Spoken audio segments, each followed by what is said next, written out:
Iyaba amagambo yanje yari yanditswe, iyaba yari yanditswe mu gitabo,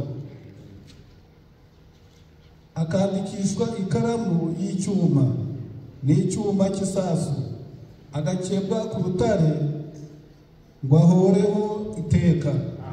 Ariko nje ubwanjye nzi yuko umucunguzi wanjye ariho, kandi ko amaherezo azahagarara mu isi.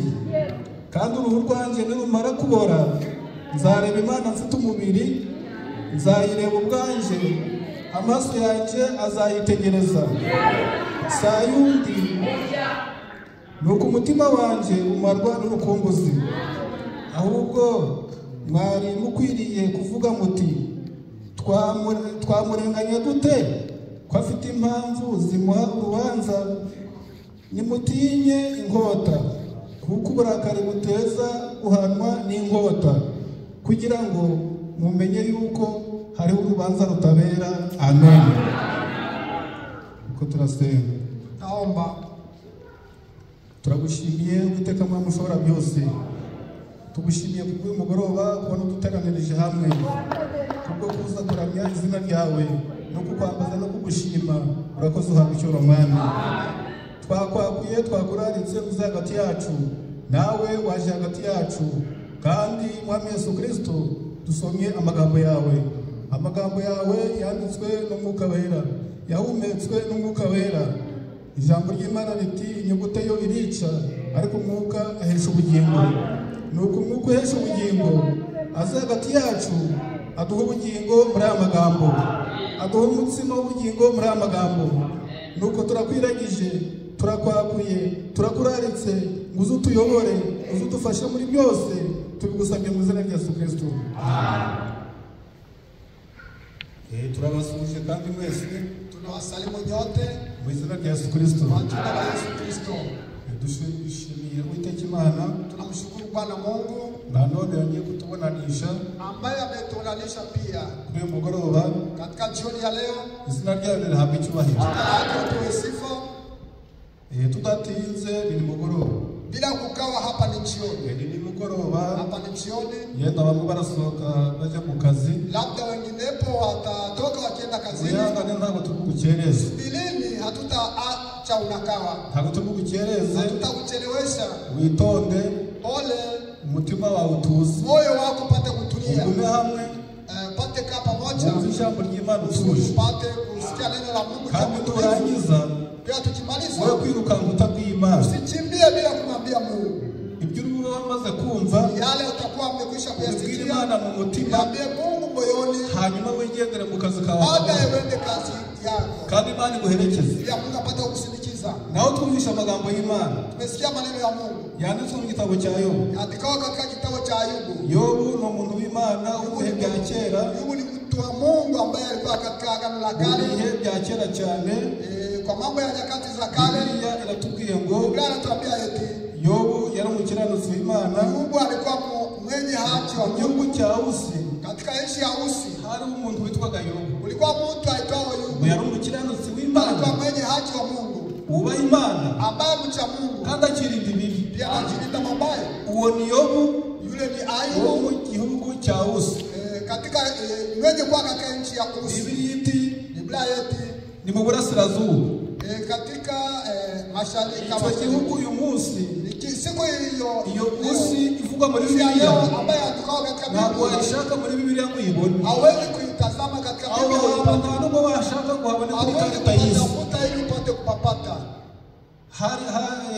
cyari igihugu cyo mu burasirazuba ilikuwa nchi mashariki mwa igice cy'uburasirazuba katika mashariki mwa nchi muri Aziya ndani ya Asia. uwo ni Yobu. Yule ni Ayubu.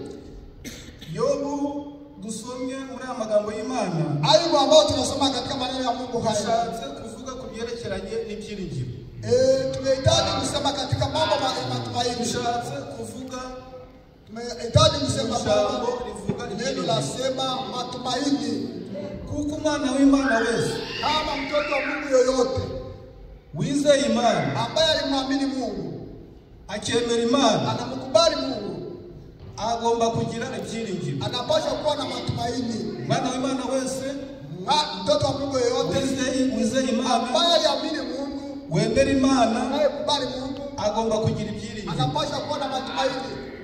Agomba kumenya yuko anapaswa kujua kwamba Imana yizeye Mungu anayemwamini Imana yemera Mungu anayemkubali ni Imana iriho ni Mungu mwenye kuwa Imana ifite imbaraga Mungu mwenye kuwa na nguvu ni Imana irema Mungu anayeumba Imana ifite ubushobozi Mungu anakuwa na uwezo ni Imana ishobora byose uweza yote.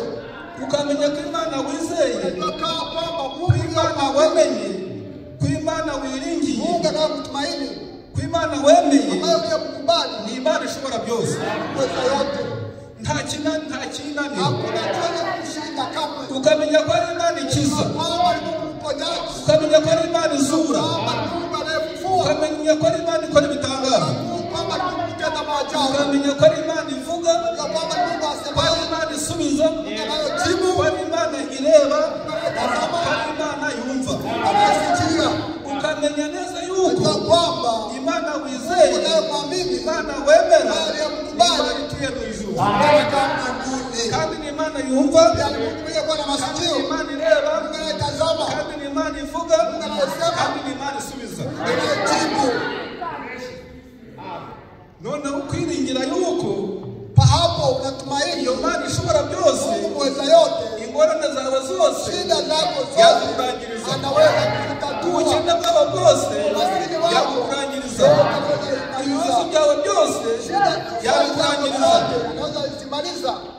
ukabangaho ubizi Unawacha hapo ukichukua. ukabyiringira Unaitumaini. niyo mpamvu Yobu Ndio maana Ayubu ijambo ry'Imana rikutubwira neno la Mungu yatuambia kwamba yubahaga Imana alikuwa anamcha Mungu akaba umukiranutsi na kwa mwenye haki kandi ngo akirinda ibibi pia anazilinda mabaya. byatumye ko Iliacha kuwa nubwo yari afite ubutunzi bwinshi jambo kuwa alikuwa na mali nyingi, nubwo yari afite imirima myinshi jambo alikuwa na mashamba nubwo mingi, yari afite abahungu barindwi jambo alikuwa na nubwo yari afite saba, abakobwa batatu alikuwa na nubwo wasichana yari afite tatu, umugore alikuwa na mke, nubwo yari afite abaja alikuwa na watumishi, n'abagaragu alikuwa na atuye wajakazi, atunganiwe alikuwa na fuga byatumye muri we kubera kwiringira Imana sababu ya kumcha Mungu. ibyiringiro bye Matumaini yake abikura kuri ibyo bintu aliondoa kwenye mali abishyira ku Mana kwenye Mungu. ni ibyiringiro ku Mana Matumaini kwenye Mungu. Yobu umukiranutsi w'Imana Mungu mwenye haki wa wari Mungu utunze mu gihugu alikuwa cy'iburasirazuba na fuga katika nchi ya yari mashariki. uwa mbere w'umutunzi Alikuwa wa kwanza ariko ibyiringiro lakini matumaini yake ubutunzi haikuondoa kwenye mali. Byageze igihe cyo Ilifika iwasili wakati we bwite na mwili wake kazaa wiringira aliacha kuitumainia, ntiya gushyira ibyiringiro abyiringira bikura ku mubiri we abishyira ku Mana. Aravuga ati uyu mubiri wanje ni inguzanyo y'Imana, igihe cyagera Imana ikamunyaka.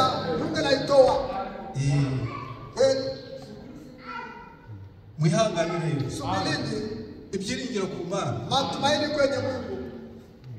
Yobu umukiranutsi w'Imana Yobu mwenye haki wa Mungu wiringira Imana, akubaha Imana, alimucha Mungu, akirinda ibibi, anajilinda mabaya. Byageze igihe cyo Ilifika wakati kubera kwiringira Imana kutumainia Mungu n'umubiri we wari utubahagiye wake alikuwa ntibongera amelameta kwizera, akuongeza kuiamini. ntiyawiringira. Tumaini Abana be 10 watoto wake 10 abakuraho ibyiringiro, aliwaondoa kwa matumaini. umugore we Mkewe amukuraho ibyiringiro, akamuondoa kwa matumaini. indogo n'igihumbi n'abapfizi bo guhinga n'ihene n'abashumba n'abagaragu n'abaja na wajakazi abakuraho ibyiringiro. akaondoa kwa matumaini. Ubutunzi bwe bumubera nk'ubusa, Inakuwa kama bure. ahubwo ibyiringiro by'ukuri Matumaini ya kweli akaweka kwenye Mungu. Yobu wamenye Imana, Yobu alimjua Mungu, akubaha Imana, anamcha Mungu, yamenye ko Imana ishobora byose, kwamba Mungu mweza yote, byose maya yote Imana. ni kwenye Mungu tu. Uhereye ku mubiri Kwanza mwili wake kugeza ku bana, hadi watoto kugeza ku mugore, hadi mkewe kugeza ku mirima hadi mashamba no ku butunzi, hadi yamenye ko byose alijua kwamba ni yote inguzanyo. vitu Ahubwo alimwazima. yamenye yuko Alijua byose ari kwamba Imana yabimuhaye. yote alipewa na Mungu. Byatumye igihe cyarageze Iliacha wakati liwasili yote ikakwisha. bimushizeho Ilipokwisha bya byiringiro yale nibyo matumaini byamutunze. ndio ilimfuata kumsaidia. Namwe mwiringira Imana. Kwanza kumtumainia Mungu. Yobu wiringiye Imana, Yobu aliyemtumainia Yobu Mungu, wemeye Imana, aliyemkubali Mungu, arayubaha, akaikubali Imana imuha ibyiringiro, Mungu, akampa matumaini. byatumye umubiri we Iliacha mwili wake arawuzinuka. yote aliacha. Umubiri we abona ko ari ubusabusa. Aliona kama ni bure. Umugore n'abana Mke na n'imirima watoto na n'amatungo mashamba na n'ubutunzi mali na byose abona mali yuko yote ari ubusabusa. aliona ni bure. Ifeza n'izahabu abona ko ari ubusabusa. Yote aliona ahubwo ibyiringiro by'ukuri matumaini ya ni Uwiteka Imana. Kubera ko yabyishizemo, sababu aliweka ndani. kubera ko byari byaramaze kwisetinga muri we, Sababu ilikwisha byari byaramaze kuba muri we, ilikuwa imeshakuwa byarashinze imizi, ilikuwa imesimika mizizi. byaramugezemo neza, Yote ilikuwa bimurimo neza, ndani yake. bimaze kumwinjiramo neza. Ilipomwingia ndani yake Yemeye Imana, arayubaha, Imana imushyiramo ibyiringiro, bimwinjira mu mutima neza. ikaingia ndani ya moyo wake. Byatumye igihe kigera, bwa butunzi bugiye, Yobu arahagarara. Maze ubutunzi bwagiye, byaramaze kuba muri we. Ilikuwa imeshakuwa ndani Ubutunzi yake. bwamushizeho byose mu mutima we, ariko kuvuga ngo n'ubundi nari nzi ko ari intizanyo. Inka zagiye, Ng'ombe zilikwenda, indogobe zagiye, zikakwenda, n'amapfizi aragenda, hata majoka abana yakakwenda, barapfa. hata watoto wakafa. Amen. Amina. Intama ziragenda, Kondoo imirima zikakufa, irarumba, shamba zikakosa urubura kukomaa, rurazihondagura. theluji Ibyo byose ikazipondapona. byamubayeho. Yani alikuwa Muri we yaramaze kwishyiramo yuko, yaramaze kwiyakira yuko igihe cyagera akabyakura. wakati inaweza kuwasili. Imana yemeye ko Imana yabyemeye ko bigenda. Wakati Mungu alikubali kweli, Byagiye Yobu afite igihagararo, ari kuvuga n'ubundi ari nzi yuko byashoboka bikagenda. itakwenda. Mbega ingorane zaje, no kuba yaje, Yobu yaramaze kwisetinga yuko birashoboka. Mbega yapfushije, yari azi yuko bishoboka. Unajua kwamba inawezekana. Yashwanye n'umugore, atandukana n'umugore, ntabwo apfusha umugabo ntabwo umugore, azi yuko bishoboka. Unajua kwamba inawezekana. Bimubayeho arahagarara. Mbega ibyo byago byose bimubayeho arahagarara, akasimama. kuko n'ubundi yari afite ibyiringiro ko bishoboka. Kwamba inawezekana. Uhereye ku mubiri kugeza ku bana kugeza ku mutunzi yarazi yuko igihe cyagera n'akagezi mbega ibyiringiro yobu yari afite we kuri uyu mugoroba cyangwa nawe ukabwira Imana uti Mana mpereza ibyo byiringiro. Umwana w'Imana nyakuri agomba kumenya neza yuko turi muri uyu mubiri ariko igihe kizagera tuwakwe. Turi muri uyu mubiri ariko igihe kizagera Imana iwutwamure. Ntabwo urupfu rujyane. Igihe urupfu ruzaza ruzasanga ufite ibyiringiro ku Mana ishobora byose. Ntuzaba waracumujwe, ntuzaba waratandukanye n'Imana kubera uyu mubiri kandi ari intizanyo. Ahubwo kubyumva neza umubiri wa Yobu Biblia iri kutubwira ni uko Imana irabyemera Satani muteza ibishuti n'ibyimba uhereye mu bworo uhereye mu gihori kugeza mu bworo bw'ibirenge. Ubworo bw'ibirenge burahazi. Biblia iri kubivuga neza ngo Imana irabyemera Satani muteza ibibyimba n'ibishute uhereye mu gihori kugeza mu bworo bw'ibirenge. Igihe cyarageze Yobu aravuga ati yobaye ntafite ibyiringiro ku Mana byonyine byari kunjyana. None ubwo bimbayeho Imana ishimwe iyo yabera mpaye umubiri Imana yemeye kutabagurika. Ubwo yemeye ko umubiri wanjye umboreraho ukantubagurikiraho ukanukiraho n'ubundi nari nsanze ko bishoboka. None Mana urakoze. Igihe bazaga kumubikira inka zagiye Imana ni ishimwe niyo yarera bimpaye yemeye ko bigenda izina ryayo rihabwa icyubahiro. Abandi bakaza bakumubikira abana bawe bari mu nzu bari mu kirori igisenge cy'inzu cyabaguyeho bose bapfuye uko ari 10 nta n'ubwo barokotse. Ninjye njyenyine warokotse uje kubivuga. Uwo warokotse ninde?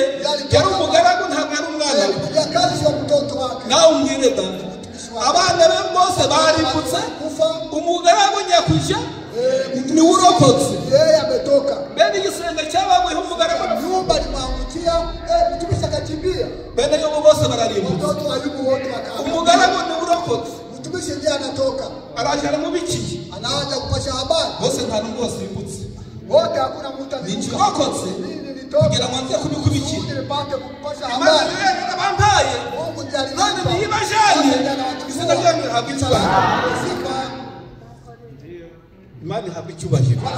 Icyo turi kuvuga kuri uyu mugoroba ni ibyiringiro kandi itorero ry'Imana rikwiriye kugira ibyiringiro. Ukamenya ngo turi kuri iyi si ariko iyi si turi abashyitsi n'abasuhuke. Igiye gutuma utandukana n'Imana. Turi muri uyu mubiri ariko igihe kizagera uyu mubiri ni intizanyo, uyu mubiri ni igikoti. Igihe kizagera igikoti tukivemo. Icyo gikoti rero cyo kuguteranya n'Imana yawe aho bwiringira Imana igihe yuko muri uyu mubiri igihe kizagera tuwakwe Imana izabe ku mubiri w'ubwiza. Iyi si Imana izayidukuraho itujyane mu bugingo buhoraho aho tutazongera kubabara iteka. Umwana w'Imana akabaho ngo afite ibyiringiro yuko iyi si nubwo turi kubabazwa nubwo turi kuniha igihe tuzagera tuyivaho Imana duhereze isi nshasha. Imana ihabwa icyubahiro. Ijambo ry'Imana riti nuko Yobu ibyo byago byose bimaze kumugeraho inshuti ze 3 Zofari Birudadi na Elifasi baza kumusura. Bazanye n'akandi gahungu kitwa Elihu niba kari kabaherekeje urabizi kakadogo kaza kibasi inyuma yabo bumvisha ibyago byageze kuri yobu cy'inshuti yabo kigeze ati tugende tujye gusura inshuti yacu yobu yahuye n'ibyago baragenda baza kumusura wakaenda kumtembelea. Biblia kutubiri inatuambia eti bakigeriria walipofika huko bamurebye walipomtazama ukuntu yabaye kudahindanye alikuwa amekwisha kuharibika, yarabaye igitazi, alikuwa kama majifu, umubiri waratobaguritse, ibisebe n'ibibyimba n'ibishute yarahindanye asa n'igitazi. Biblia kutubwira iti aho bari iriya walikuwa kama kule baracemererwa wakakosa babura icyo kuvuga baraceceka wakanyamaza. Biblia kutubwira iti bamara iminsi 7 bicaranye na Yobu, nta jambo na rimwe bavuze byabajishiye, bacemerewe mu mitima yabo bari kuvuga ngo umuntu w'umukiranutsi nkuriya, umuntu w'imizera nkuriya, ibyago nk'ibi ntabwo byamubaho. Haiwezekani. Hakuna. Hapana. Twalifuja kumusura, yari inshuti yacu, yari umupasitoro, yari umufurere ukomeye, ibyago bingana kuriya byamugezeho, akabuza yakoze ibyaha, niko bavugaga mu mutima. Aho bari kongorerana, akabuza ni icyaha yakoze. Iminsi 7 irarangiye, siku 7 zikapita, iminsi 7 irangiye, siku 7 zilipokwisha, wambere aratangira, akaanza kusema babandi baje gusura wale walikuwa wagize ibyago, ule alipata gazabu, aho kugira ngo bamukomeze wapate kufariki, ahubwo bari kumukira urubanza, wale wanamkatia hukumu, aho kugira ngo bamufashe shuhuda wamsaidie, ahubwo bari kumukira urubanza. kumkatia hukumu. Ijambo ry'Imana kutubwira riti Neno la Mungu lasema uwambere giterura amagambo, kwanza alipoja kwa maneno, aho kugira ngo akomeze Yobu aba magambo yo kumukira urubanza maneno kumkatia hukumu no kumushinyagurira na kumuziaji. ati umukiranutsi nkawe Mwenye haki kama wewe ni wowe wakomezaga baguye, unapongeza watu wote, ugahugura bishe gahunda, wale waliokuwa utaratibu ukabwiriza abandi, na wahubiri. none ni wowe bari icyo. Sasa ndio unakuwa hivi, Nta kabuza bila shaka wakoze icyaha. utenda dhambi. Ntabwo Imana Mungu yaciraho iteka umukiranutsi nkawe, haki kama ntibishoboka. haiwezekani. Maze Yobu aratangara, Bakashangaa byose byankizeho yote inshuti zanje, none nazo aho kugira ngo zinkomeze nabo bari kunca intege. zinanizofisha Mu mutima akavuga ati, ndani ya moyo, mu mutima akavuga ati ndani ya moyo akasema hivi, n'umubiri narawuhaze waragiye, na mwili nilipoteza hivi, n'ibindi byaragiye, na mengine kadhaa, n'inshuti zanje nari nsigaranye nazo ziri kunca intege. nilizofisha Nta kibazo, bila sina shida, ndasigaranye n'Imana yanjye.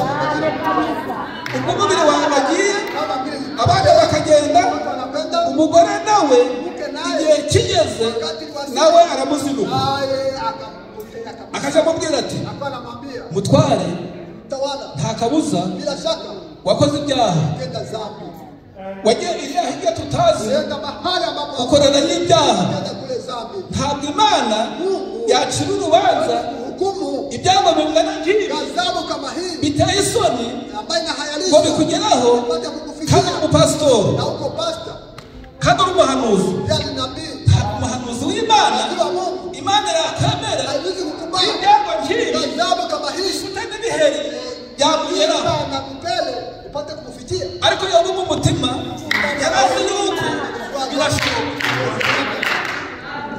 mu mutima we Ndani ya moyo yari yaramaze kubika ibyiringiro ibyago ibyo ari byo byose biboneka muri uyu mubiri.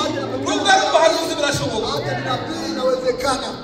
Urumwasiye, Uko ansie, urumwasiye, uko ansie, none si uruta Mose basi wewe zaidi ya Musa, ku ibyago byamugezeho, ona gazabu imefikia basi. none si uruta Aburahamu Basi napita Ibrahim, umuririmbye ngo ntabwo yahura n'ibyago. bado hukutana shida. Wewe None si uruta Dawidi, basi wewe zaidi ya Daudi, uw'ibyago si bitagezeho ni kama haikufikia ni nani? ni Moses, Moses, ni Aburahamu, ni Dawidi, ni Inesi. ni nani? Uwo bitagezeho ni Nani amekufikia basi? none si uruta Dawidi, Basi wewe zaidi ya Daudi, uw'ibyago si bitagezeho ni ni Mose, ni Aburahamu, ni Dawidi, ni Inesi. nani amekufikia basi? Yobu umuhanuzi w'Imana nabii wa Mungu wemera Imana anayekubali Mungu akayubaha kandi akayiringira. anayetumainia. Tugiye kurangiza Tu karibu ariko tubabwira ngo lakini nawaambia eti ibyiringiro ku Mana matumaini kwa Mungu, ukagira ibyiringiro utakuwa na matumaini ukamenya ko Imana yakuye wese kwa kwamba Mungu aliyemuita yoyote agomba kwizera wewe kama kuamini akamushyiramo kumwemera wewe kukubali agomba kwiringira Imana kutumaini Mungu kuko Imana ishobora byose mweza yote yemera yuko nakubali kwamba ibyago n'amakuba gazabu na ziki zinapaswa kufikia. Biblia iti Anasema ibyago n'amakuba ku mukiranutsi ziki na adhabu ni byinshi cyane mengi kwa mwenye bizana haki byinshi cyane na kwa mingi ariko Imana imukiza muri byose byose biragiye yote imekwenda n'umubiri uragiye n'umugore nawe ijambo ry'Imana riti nuko nawe naye aravuga ati akasema eti n'umwuka wawe hata urukunuki wako utakuwa na mbaya atangira kujya muhunga hata kwa akajya mubwirira kure ariko mwitaza ati mutware wakoze ibyaha sababu itenda zangu umwuka wawe uri kunuka pumuzi yako inanuka.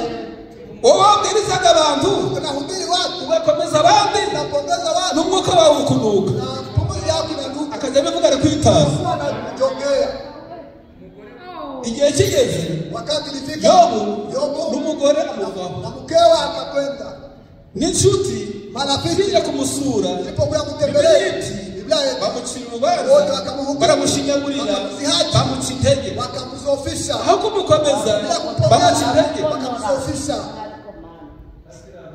nusura ubaguye Kama nusura uwagize intege nkeya uzamubwira ibigukomeza kumpongeza nuterana wawe undi utateranye nujya kumusura uzamujanire ibyakubatse uzamugaburire ibyakubatse ambaye ilikujenga ibyagusenye bali ilikubomoa ntabwo ari byo kumubwiza kuambia wowe wateranye urahagaze wale kusanyika unasimama uwa utateranye yagize kila ambaye intege kusanyika wakati alikuja atari ibibazo Imana yakwemera kama si swali Mungu yagize anazokubali intege nke nyine alipata madhaifu kuko umuhanuzi we ari kuvuga ngo sababu nabii anasema Frank ari kuvuga ngo Frank anasema eti icyaha kitababarirwa dhambi sio ni samehewa uguterana nta mpamvu ni ukureka guterana nta mpamvu hata ukusanyika bila sababu ni ukugenzura impamvu yatumye udaterana kuchunguza sababu ambaye hata ukusanyika kama Mungu anakubali wahuye ngo ikindi gihe mesaje yaratubwiye ngo nta mpamvu imbere y'Imana hakuna sababu mbele ya Mungu kiretse urwaye bali unagonja ukiugua. impamvu yari yose watanza Sababu yoyote unaweza toa. Imana ifite abahamya Mungu anawashuhuda bahagaze walisimama bagaterana wakakusanyika tugatezuke wasikome bahuye n'ikibazo wahuye nacyo walikutana na shida ambayo ilikutana na wewe bahuye n'ikibazo wahuye nacyo walikutana na shida ambayo ilikutana Imana ibaha kwihangana no gukomera kusimama na kandi bahagarara imbere y'Imana kusimama mbele ya Mungu maze wabareba unapowatazama nawe ugatangara unashangaa twari tuzi ngo aragwira ko watu wanajua none ahubwo arahagaze Imana ukomeje impamvu zatangiye ariyo yose sababu utatoa yoyote Imana izakuzanira abahamya Mungu atakupa washuhuda bahagaze muri icyo kibazo simama katika Yesu barwana nacyo barakinesha shida nayo wakaishinda Imana irabafite Mungu ako nayo. ijambo ry'Imana riti Neno la Mungu eti zacu zizayobo marafiki wa Ayubu zimuca intege wakamzofisha uhereye ku gice cya 4 cya Yobu tangu kipindi cha ile kugeza ku cya 37 hadi 37 ni amagambo ya Elifazi maneno ya Elifaz na Bildadi Dadi na Zofari Zofari bari guca intege Yobu wakimzofisha Ayubu aho kugira ngo bamukomeze ya kumpongeza ahubwo bari kumuca intege walimzofisha Yobu nawe akavuga ati Mungu naye akasema hivi nta kabuza bila nubwo shaka muri kunca intege hata mnanizofisha ariko Imana yanjye Mungu wangu nizeye ko iriho ninaamini kwamba yuko. Biblia iratubwira iti Biblia anatuambia igihe cyarageze Yobu wakati ilifika Ayubu nuko nawe naye aza gushaka Imana akaenda kutafuta Mungu. Imana ibi byose bimbayeho Mungu kweli yanakuwa kwangu. bose bashyizeho Wote wanakwisha kwangu. inshuti barakunca intege Marafiki na walizofisha. none Mana koko Sasa Mungu wanyigaragariza nisionyeshe kwangu. yayishakira iburyo Anayepoitafutia kuume aho yayiboneraga mbere alipata kwa akayibura yayishakira ibumoso aho yari asanzwe ayibonera wakayibura, ngo yaje inyuma akayibura, yaje imbere akayibura, yaje muri meditasiyo yaririmba akayibura. Imana yamwiyerekaga, Imana yamugendereraga muri ibyo bihe by'ingorane. Imana nayo Mungu naye ikampiga kisogo, ariko ntabwo yari iri kure ye, lakini hapo bose bamuvuyeho, wote watoa baba inshuti zimuciye intege. N'Imana nayo ibaye nk'imuhanda, naye kupiga kisogo, ibaye nk'imurezi. imemwacha yaririmba anapoimba akumva Imana iri kure, nasikia Mungu yu mbali, yaje hano anapokwenda huko akumva Imana iri kure, nasikia Mungu yu mbali, yayishakira muri meditasiyo akumva Imana iri kure, nasikia Mungu yu mbali, yasenga akumva ikibambasi, hakuna huko juu kibambasi kati yake, yicara mu gitazi yishimisha inzara zivamo, inzara zivuyemo ashaka urujyo abona ko yishimisha. akajikura nayo.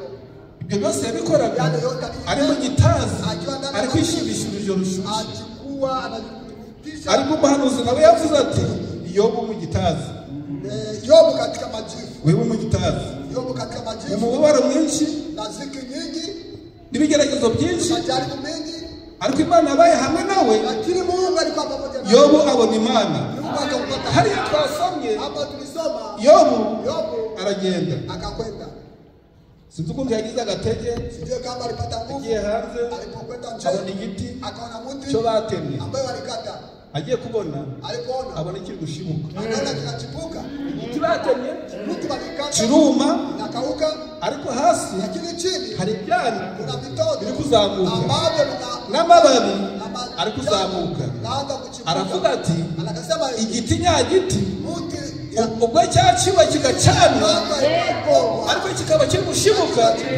burya hari ibyiringiro. Nubwo nanjye bisa nk'uwaciwe, hari ibyiringiro ku Imana uzampereza ubugingo, hari ibyiringiro ko nzongera kubona Imana ndi muri uyu mubiri. Nubwo umubiri wabora, nubwo uruhu rwaboze, nubwo amagufa yabora, ariko mfite ibyiringiro ko nzabona Imana nambaye umubiri mushya. Mfite ibyiringiro ko nzabona Imana n'amaso yanjye, nubwo amaso yanjye yabora, nubwo umubiri wabora, ariko mfite ibyiringiro ko nzongera kubona Imana n'amaso yanjye. Sayundi ahubwo nayaje, Sayundi ahubwo nayanjye, si umubiri wundi ahubwo ni umubiri wanjye. Imana izangarura umubiri mushya n'amaso mazima. Mfite ibyiringiro ko Imana nzayibona. Imana ihabwa icyubahiro. Nawe reka nkubwire ngo nubwo uri mu ntambara, nubwo turi muri iyi si ibibazo n'ingorane no kuniha kwinshi, ariko igihe kizagera niba ufite ibyiringiro Imana uzayibona. Wa mushiki wacu ukunze kwita bucura ambaye namuita kitenda mimba yitwa Nzamureba, nikamuona kwa nyina buriya niwe bucura, kwa mama yao ndiye kitenda mimba yitwa Nzamureba. nitamuona, Ese Nzamureba nde? nitamuona nani? Ariko mubihinduye Nzayireba, sibyo bidusibyo. Nzamureba ni Imana, nitaiona ni Mungu, ariko uvuze ngo Nzayireba mu byaha ahita bivuga ni Imana. Mbese kugaragaza ko Nzayireba nitaiona, sibyo ra? si kweli? Nzayireba Nitaiona iyihese Ika Imana nizeye, Imana nemera, Imana yagaye, Nzayireba mfite amaso mazima. Imana ihabwa icyubahiro mu izina rya Yesu Kristo. Ijambo ry'Imana kutubwira riti, neno la Mungu nasema eti wa muhungu uherekeje babasaza kijana anasikiza ariwo witwa Elihu, mubisoma neza mu gitabo, soma vizuri ndani ya kitabu, nawe aravuga ati akasema eti mwabasaza wasii wazee, niba agahugu kari kajanye n'abansi kijana kalikuwa pamoja na wazee gaturanye nkariya kari kumviriza, kusikiliza baragiye bacurira Yobu, walienda baramucunaguza, wakamudhihaki, bamuca intege, wakamudhoofisha, baramushinyagurira, wakamudhihaki kabisa. bavuga agasubiza, Wanasema najibu, bavuga nabo agasubiza, wanasema na najibu. agahungu kabetamye. Kale kakijana kalikuwa kando yao.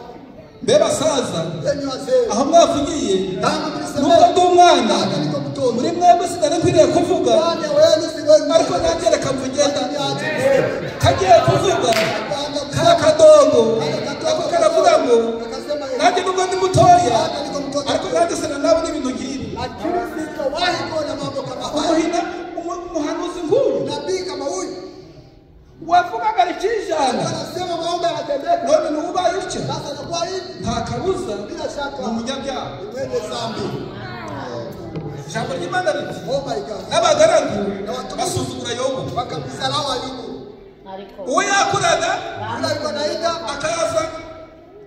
akaza nk'umurabyo, anakuwa kama umeme, yabakura anapoita bakirengagiza. wao wanajisahaulisha. Zabisoma neza muri Bibiliya. Soma vizuri ndani ya Biblia. N'abagaragu bigeze igihe basubiza wakati wakampiga kisogo, baramusuzugura, wakamdharau. subuda azikura hariya, Hata ataziondoa hapo, ntabwo azikura hariya, hata aziondoa hapo. yabakura Anapoita bakicimira ingano. hao wapi Ntabwo na bisoba. makaraka yao Bibiri kutubwira iti n'abagaragu baramusuzugura. wakamdharau. Ijambo ry'Imana riti Neno la Mungu riri kutubwira ngo linatuambia eti umwana w'Imana mtoto wa Mungu anapaswa kuwa na matumaini. icyo turarangije. Tunamaliza, Ibyo byatumye iliwacha hiyo. Aburahamu Ibrahimu yari ashaje, alikuwa mzee, ageze mu zabukuru, alikuwa amezeeka, n'umugore we na mkewe ashaje, alikuwa amezeeka, ageze mu zabukuru, alikuwa katika ariko uzee. kwizera Imana Lakini kuamini no Mungu, kwemera Imana kukubali, no kubaha Imana kumcha Mungu, no kuyiringira, na kuitumainia, wa mwana Imana yasezeranyije Aburahamu aliahidi Ibrahimu amaze kugira nk'imyaka 12.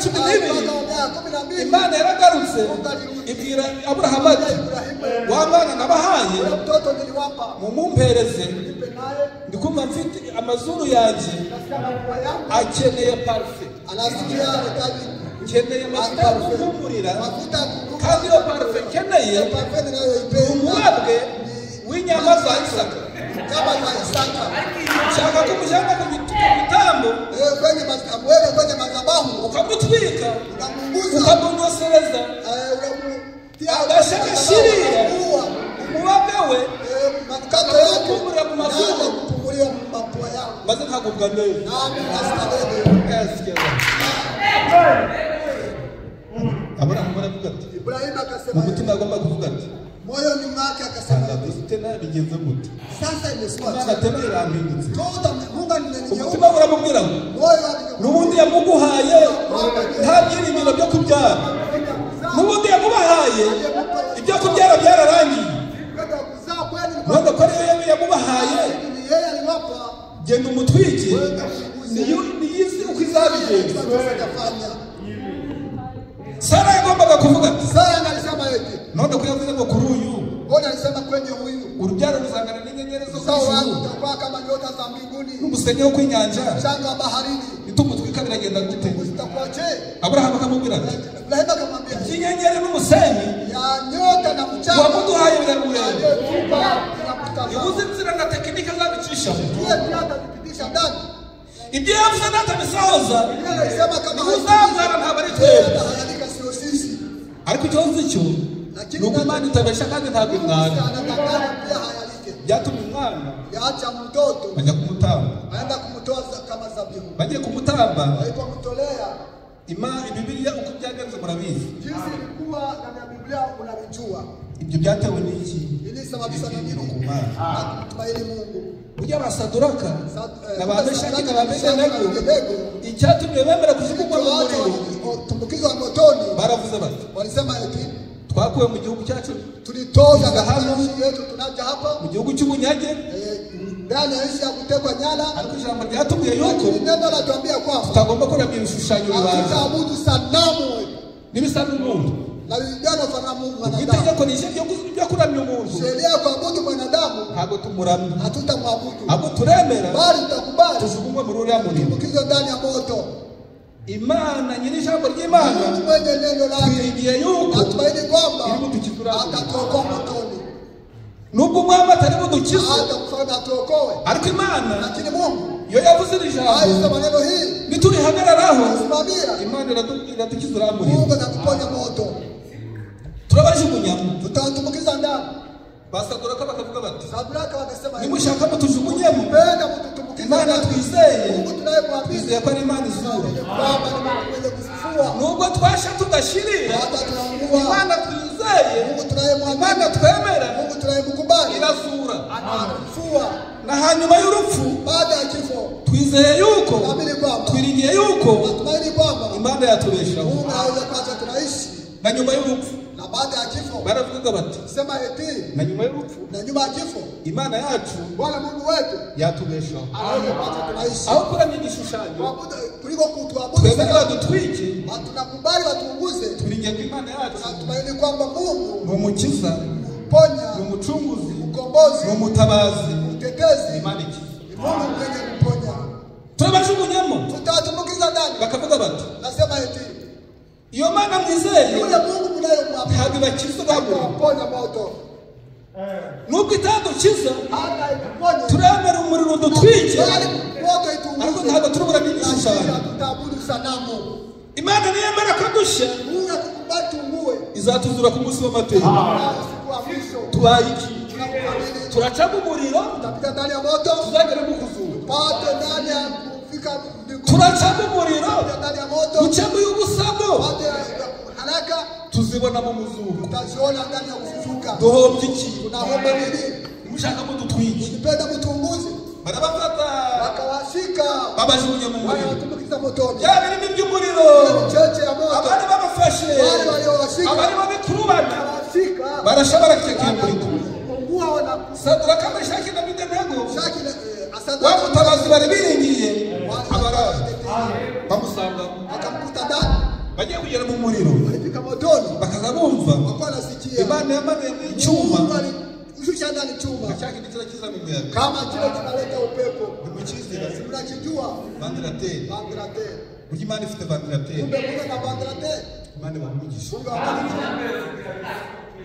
aho gushya bila kuliko kurungura, ahubwo bagatembera mu wale muriro wanatembea ndani ya moto, wanatembea hamwe n'umucunguzi wawe kama na mkombozi, kubera ibyiringiro sawa ya matumaini. itorero nirigira ibyiringiro Kanisa likiwa na matumaini, nta kabuza bila shaka Imana izaduha imbaraga atatupa nguvu, idutandukanye hata kutenga iduhe kunesha hata kuwa n'icyo ari cyo cyose kile cyatuma ambacho kina tutandukana n'Imana kubera umubiri kutengana na Mungu ndani ya mwili, ituneshereze hata kudushindia tume yache nta kizadutandukanya n'Imana kilicho kutenganisha moto na mwanadamu. kubera iyi si tuzayaba Sababu ya ulimwengu tutatoka ndani. Imana ihabwe icyubahiro Mungu asifiwe izina rya Yesu kwa Kristo jina la Yesu Kristo. burya Dawidi ni kuvuga ati Kumbe Daudi anasema eti kuko twabibabwiye kama vile tuliwaambia, Dawidi n'ubutunzi bwinshi Daudi na mali nyingi, we yaravuze ati yeye alisema eti nta wundi mugisha mfite hakuna baraka nyingine usibye Uwiteka bali bila Mungu. byose yabibonaga nk'ubusa Yote niliona kama bure. Pawulo akavuga ati Paulo alikuwa anasema hivi, byose nabibonye nk'ubusa yote niliona kama bure, nabibonye nk'amase kama ng'ombe, kubera kwizera umwami Yesu sababu ya Kristo kumwamini Bwana Yesu Kristo. namwe kuri uyu mugoroba Nani katika jioni ya Usaba leo, Imana ombe Mungu, Imana iduhe ibyiringiro Mungu aanze kutupa matumaini. nuko igihe kigeze Wakati bya ilipowasili, byiringiro Yobu yale yagize matumaini Yuba alipata, igihe kigeze wakati ilifika asaba Imana akaomba Mungu. Imana iravuga iti Mungu akasema eti namutesheje kera nilimtesa tangu kubona ari intwari niliona mshujaa, akaza gusubiza wacha nikujibu. agiye kumusubiza Alipokujibu ntiyamusubiza mu ijwi ryongorera ndani ya sauti ya kunong'onezea cyangwa mu ijwi rihumuriza au sauti ya kufariji, ngo aza muri serwaki akakuja kama upepo Yobu mu mubabaro mwinshi ndani ya ziti no mu gahinda kenshi bamuhondaguye yahwereye alimponda. Imana ije kumusubiza Mungu alipomjibu ntiyaza mu ijwi ryoroheje akuja katika sauti nyepesi, iza muri serwaki akakuja ibisenge by'amazu biri kuguruka nyumba ibiti biri gucagagurika kabiti ngo kikujika muri serwaki katika uzabisome tusome na mirongo itatu n'umunani 38 mu muriro mu muyaga wa serwaki vizuri. ati yobusha Yubu wewe. ni cyari uvuga Zamani kusema. n'abari b'abanyagasuzuguro n'inshuti z'abandi ni cyari muri kuvugagura ahubwo yobu kenyera kigabo bari kuvugana nawe usubize yobu aravuga ni muntu cy'umwami wo kuvugana nawe arebye ukuntu Imana ije muri serwakira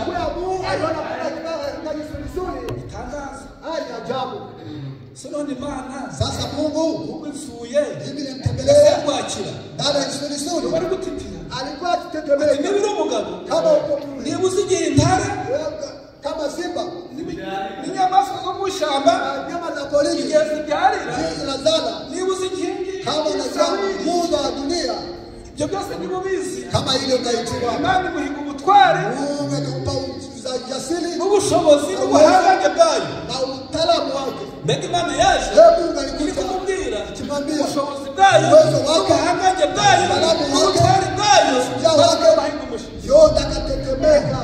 oya mwana none sinagusubiza iki ngo sinagusubiza iki Sasa Mungu itakujibu nini? oya nsubiza Bwana nijibu. amashagi igihe akira akabyara urabizi oya mwana Hapana, ntabyo nzi sijui. Kweli? none si imboga zibyaye ni zibyara Kama nyati zinazaa. Unajua wakati nyati zinazaa, igihe kigeze wakati ilipowasili yobo amaze guhera alikuwa amepondekana, ariko ko byagiringiro byamugumyemo tumaini libaki ndani yake.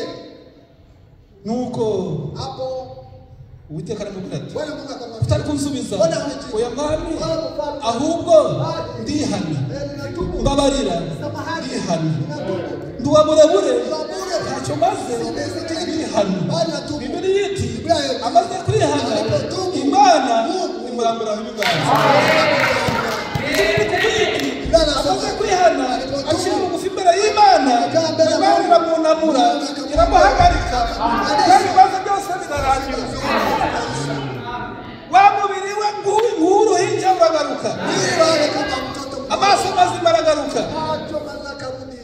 ayiwe umubiri mwiza utemba itoto n'amaso nk'ay'umusore n'inzigera nk'iby'umusore biragaruka bagiye kubona aba bahagaze aho akiri umusore w'imyaka 40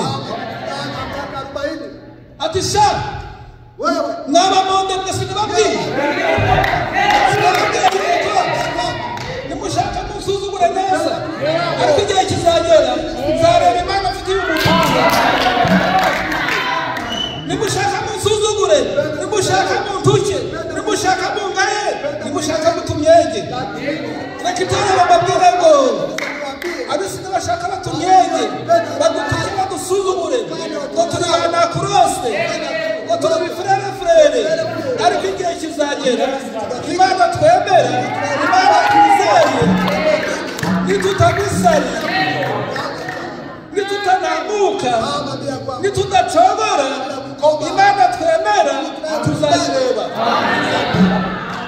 tuzayibona ihagaze mu isi si amaso y'undi amaso yawe nanjye iyo bati nzayibona ihagaze mu isi igihe kizagera uzabona Imana ifite umubiri ihagaze mu isi nawe wemera kuzayibona iyo byiringiro tubifatanye kandi tubisaba Imana nuko Imana biramunamura ijambo ry'Imana rya bibazo byose Imana ibwira babamonde n'abamonde usaba imbabazi uzabasha gukiranuka abwira Yobu ati basabira imbabazi imyuka mibi inavamo nuko Imana imugarurira abakobwa batatu ikawarudishia wasichana 3 n'abahungu 7 na wavulana n'umugore na mkewe. Wa mugore w'umumonde niba yari yamugaruriye alimrudishia sijui niba yaramushakiye undi kama alimtafutia mwingine sijui. bivuga nuko ibyo byose Imana yabimugaruriye ibikubye kabiri. Petero n'izindi ntumwa babaza umwami Yesu ati mwami mwigisha ko twasize byose n'abagore n'abana n'imirimo n'amatungo byose ko twabisize tukagukurikira uzaduhemba iki? Umwami aramubwira ati ndababwira by'ukuri uwasize byose akankurikira kubw'ubugingo buhoraho nzamugarurira byose byo ku gicuri ijana kandi nzamuhereza ubugingo buhoraho.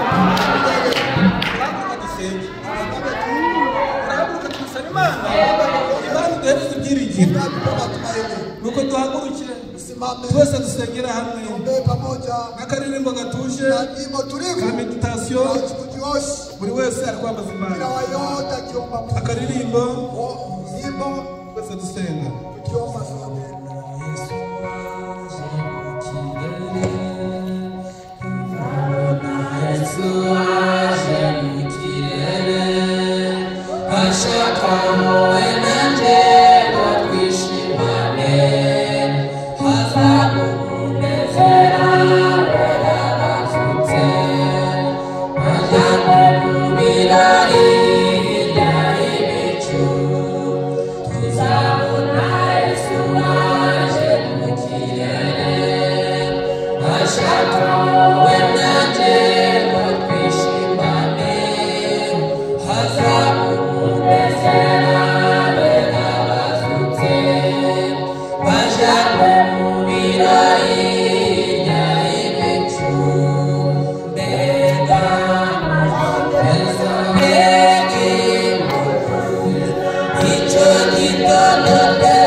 Wera w'Imana yacu turagushimira turagushimye turaguhimbaje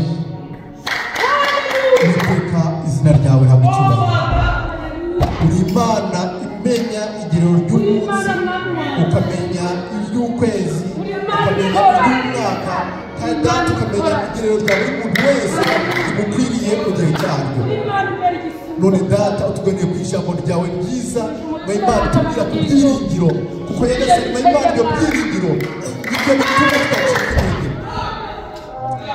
Yobu yarakwiringiye ku iherezo abona ubugingo buhoraho yacibwa intege nuko ubutunzi bumushizeho ntabwo yaciwe intege nuko abaje bamushizeho yacibwa intege nuko n'umubiri umuhanze ahubwo data akomeza gukomera kuko yari azi ibintu byose ari indizanyo kari mu kanya gato amenya neza yuko igifite umumaro ari ubugingo buhoraho none data turakwirinze kugira ngo uturinde kureba ku by'isi uturinde kureba ku butunzi bw'isi uturinde guhanga amaso abana bacu uturinde guhanga amaso abagore bacu kuko byose ni by'akanya gato icyo cyatumye Yobu yavuze ati nubwo umubiri wakiraho nzareba Imana mfite umubiri ibyo byari ibyiringiro kuko ibyiringiro byo bitari bihagaze kuri uyu mubiri Uwiteka turakwinginze kugira ngo natwe data udeho guhanga amaso ari bashiki bacu Imana ubarinde guhanga amaso ku by'isi ubarinde guhanga amaso ku bagabo ubarinde guhanga amaso ku mafaranga ahubwo data umenye yuko ibyo byose ari iby'akanya gato icyo cyatumye Salomo yavuze ati naritegereje ndabyitegereza byose nsanga ari ukwiruka inyuma y'umuyaga Uwiteka turakwinginze kugira ngo Uwiteka udufashe uduhe ibyiringiro bizima Nyagasani Imana byo kwiringira ijambo ryawe Shadraka Meshaki na Abedenego bakwiringiye urabatabara Daniel akwiringiye uramutabara Aburahamu akwiringiye Nyagasani Imana uramutabara natwe tukwiringira uradutabara Uwiteka turagushimye turaguhimbaje kuri uyu mugoroba tugushimisha mu nziza ryawe Imana atuganirije kukongera kudukomeza abari bacitse intege nkanjye kongera kudusubiza mu mbaraga Uwiteka izina ryawe rihimbaza umugisha abateranye bose umugisha umukozi wakoresheje umwongera imbaraga umwongera amavuta Imana kugira ngo kirye nk'iki nayagara ku gicaniro Uwiteka Imana tujye tubona ibidukwiriye ngaho dufashe twese utwiteho muri byose kandi wo kwiringira mu izina ry'Umwami wacu Yesu Kristo.